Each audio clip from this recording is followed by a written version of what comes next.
Hello and welcome to the Gear and Graith channel. In today's video we delve even further into the exciting world of early medieval belts. It doesn't really quite have that cinematic ring, does it? Right, so last week we looked at this, a dyed green buckle from Viking Age York. This time we're looking at this, which is another buckle also from York.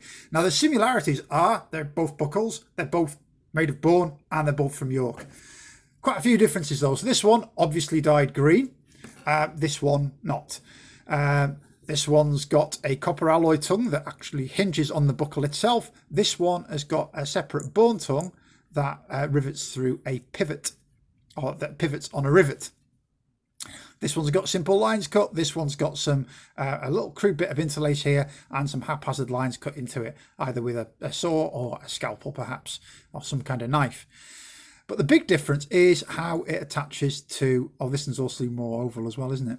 But the other big difference anyway is this one has got this little notch thing in. Now on the original report it suggests that this notch here would maybe go into the hole in a belt and it would go around your waist. Now I've tried this a few times and that little notch there is so fragile that if you try and put any kind of tension on it, it snaps. It's quite frustrating. So having tried that a few times, I wondered whether or not there was some kind of pivot. Maybe a rivet went through there and a bit of buckle, or a bit of belt rather, maybe went over that rivet or something. And it would then, the belt would pull on that rivet. And that's maybe how that bit there snapped. I didn't personally find that very satisfying. And I was kind of quite frustrated until I spoke to a very good friend of mine, Adam Parsons. Now, Adam, as well as being the very talented man behind Blue Axe Reproductions, is also the early medieval small finds expert at Oxford Archaeology North. So I thought, who better to talk to about it? And what Adam suggested is this might actually be part of a hinged buckle. So I will show you what he means. He suggested that perhaps rather than just being a standalone item, it was part of an assemblage which included perhaps a buckle plate, a bit like this, with a slot cut into it and rivet holes like most bone buckles from the Viking period.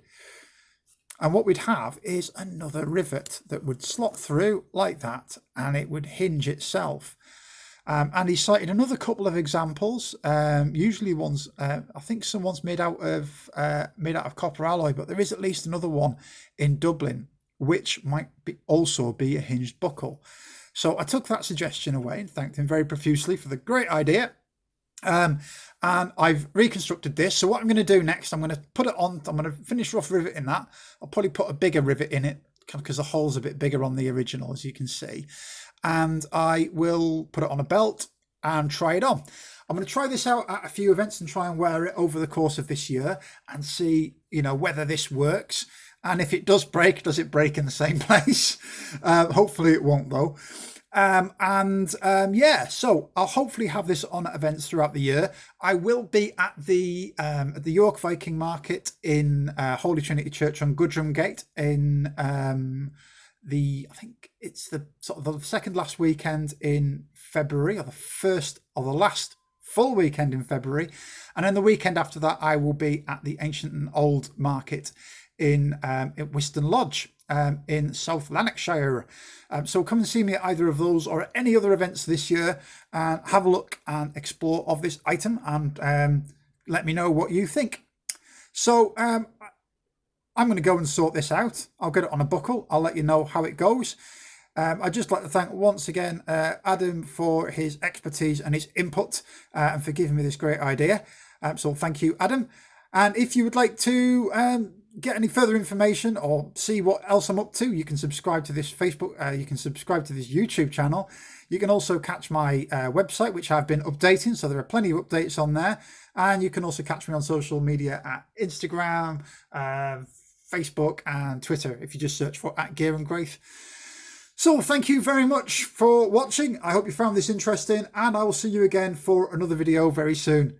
Bye for now and thanks for watching.